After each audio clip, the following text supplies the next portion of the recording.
Hello mga beshies! Welcome na naman dito sa aking YouTube channel and today's vlog, isang bagong loan app pa rin yung i-share ko sa inyo at naloka ako dito ha. Kasi ang pambungad ng loan app na ito ay pwedeng makahiram hanggang 50,000 pesos at ang nakakaloka pa ay pwede nating makuha daw ng buo yung maaprubahan na sa loan application natin. At fast approval nga daw kasi within 3 minutes lang malalaman nga natin kung approve or declined ang ating loan application. At ang isa pa nga sa pambungad ng loan app na ito ay 90 hanggang 210 days yung loan term. So medyo mahaba-haba kung totoo talaga ito. Kaya nga subukan ko muna at sana wag nyo munang i-download yung loan app na ito hanggang hindi nyo napapanood nga yung buong video. Pero bago ang lahat, may good news po ako sa inyo. Kasi every Saturday ako ay namimili ng 3 sa ating mga subscribers at commentators nga po nang mabibigyan natin ng cash na ipapadala po natin via GCash. At hindi lang yun ha, kasi every 25th of the month, ako din po ay namimigay ng cellphone.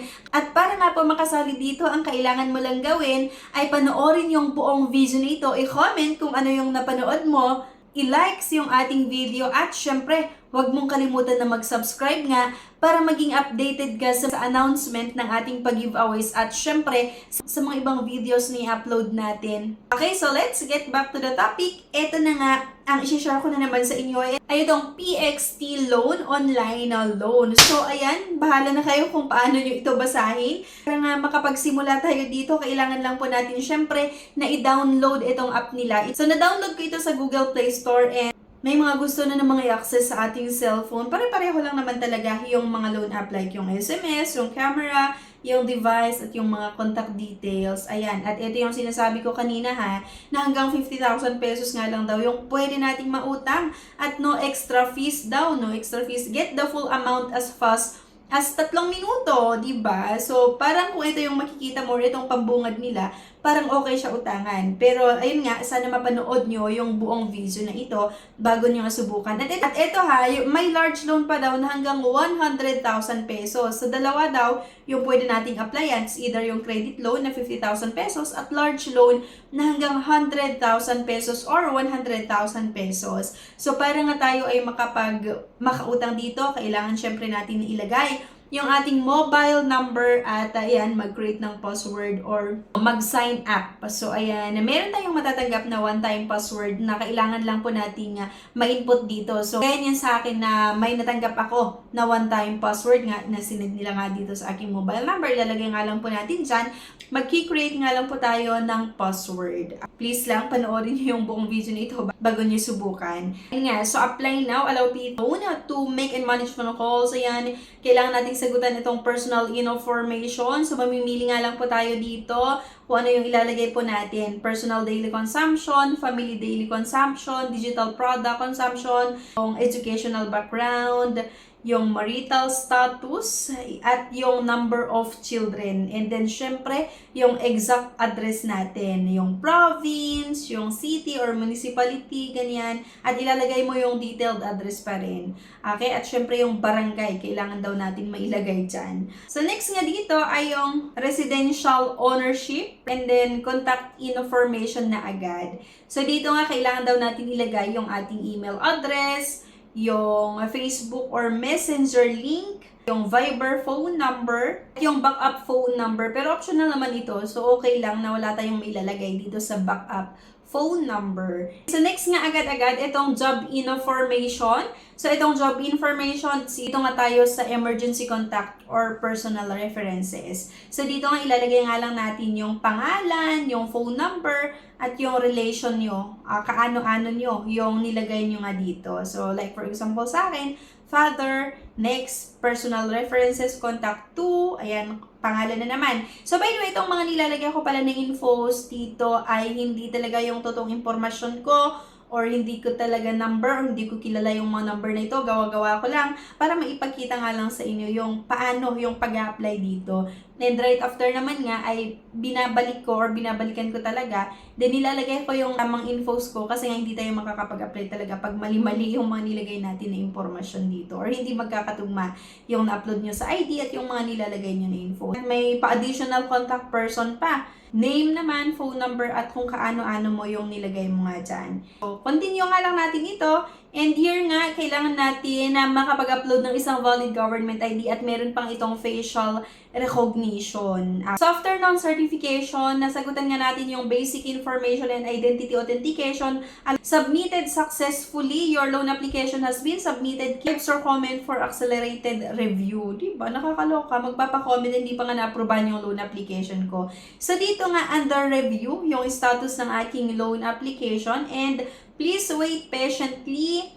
Please wait the approval hanggang 12 hours daw yung pagpaprocess nga nila ng aking loan application. So habang inaantay, kailangan nga lang daw natin maglagay ng withdrawal method kung saan nga ba natin gusto nga na matanggap yung loan proceeds, pwede sa e-wallets or via bank. At syempre e-wallets naman yung pinili natin dito mga beshies, via GCash. And the name field in the loan application is inconsistent with the name of the bound e-wallet account, which may lead to the withdrawal failure. Kindly reminder daw.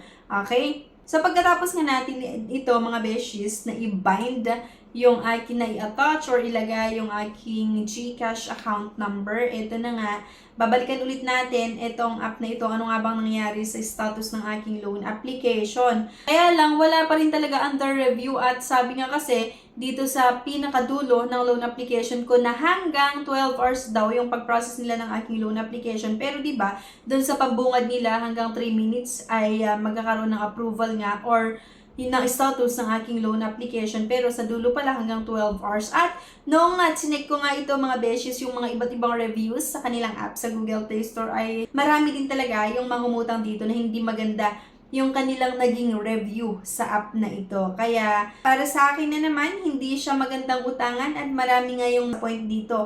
Kaya lang, may mga matataas na star or naglagay ng matataas na star, kaso lang, parang hindi naman pangalan ng Pinoy, itong mga name na nakalagay dito. Kaya parang, hindi mo alam kung totoo ba itong mga review na nakalagay na 5 star. Yung mga review na may 5 star, di ba? Nakakaloka yung fast and easy, pero ito nga, sinubukan ko, hindi naman. Kasi hanggang 12 hours. Binalikan ko din kasi talaga itong loan app nila. After isang oras, ganun pa rin, under review pa rin yung status ng aking loan application. At hindi mo talaga makikita yung breakdown ng inyong loan application. So nakakaloka lang kasi dapat sana prior or bago maaprubahan or bago nila i-process yung loan natin for approval or bago mag-decline or i-approve yung loan application natin, dapat nakalagay doon kung magkano yung possible nga na pwede nating mahiram talaga doon sa pinakadulo. Magkano ba yung amount, yung possible na interest, yung processing fees, kung magkano yung matatanggap natin, kung magkano nga yung mga ikakaltas nila. Para at least, diba, may idea tayo. At alam natin kung okay nga ba talaga or kung aantayin ba natin yung pag-approve nila ng ating loan application or hindi na lang maghanap ng iba na pwedeng mautangan. Kasi, hindi natin alam, diba? I mean, wala tayong ka-idea. So, malay mo, i-approve pala. I mean, mag-aantay ka ng 12 hours, tapos ang i-approve pala 1,000 lang or 2,000, tapos hindi pa natin alam kung may mga deduction pa at ang matitira yun na lang yung matatanggap natin, di ba? So, dito kasi sa mga iba na nakapag-try din dito, kung i-check natin yung mga ibang reviews nga, dito sa kanilang app, marami yung mga nag-try na hindi pa rin naaprubahan or hindi rin naaprubahan ang kanilang loan application. Kaya hindi talaga natin alam kung ano nga ba talaga yung meron sa loan app na ito. Kasi sa akin mismo, hindi nga naaprubahan yung loan application ko. Para sa akin, hindi siya maganda na subukan, hindi siya maganda na pwedeng itry utangan. Ayan, for example nito, easy to navigate, not good for loan recommendation. This loan is not good. It seems like they only take your information including identification demanded for 5 references. Then you wait for nothing. At sabi pa nitong isa, I should have rated this app by 0. The reviewing time is sucks. It keeps you waiting for so long. And same nga lang dun sa experience ko, diba? And itong isa naman, fast and easy to use the app, easy to apply for loan, hope to be approved ASAP will edit this. And diba, wala pa akong nakita na nagsabi na naprubahan ang kanilang loan application dito. So, ano ba talaga? For me lang ha, hindi siya maganda. Nasubukan na utangan kasi matagal nga po yung pag-process nila ng loan application at inabot na ng ilang oras ay wala pa rin status yung loan application ko. So, ang worry ko lang talaga yung mga infos ko na nakalagay dito, yung mga information ko na nakalagay or nilagay ko dito at yung IDs, baka naman gamitin nila sa hindi maganda. So, sana naman hindi. So, yun lang mga beshies. Matagal yung pag-process nito ng loan application based on my experience. Ay option nyo pa rin kung gusto nyo i-download tong loan app na ito, kung gusto nyo subukan, pero please lang, wag na lang. So yun lang mga beshies. Anyway, thank you for watching and please don't forget to click the subscribe button and i-like nyo din yung video at huwag nyo kalimutan na i-share. Thank you guys at see you on my next vlog. Bye bye!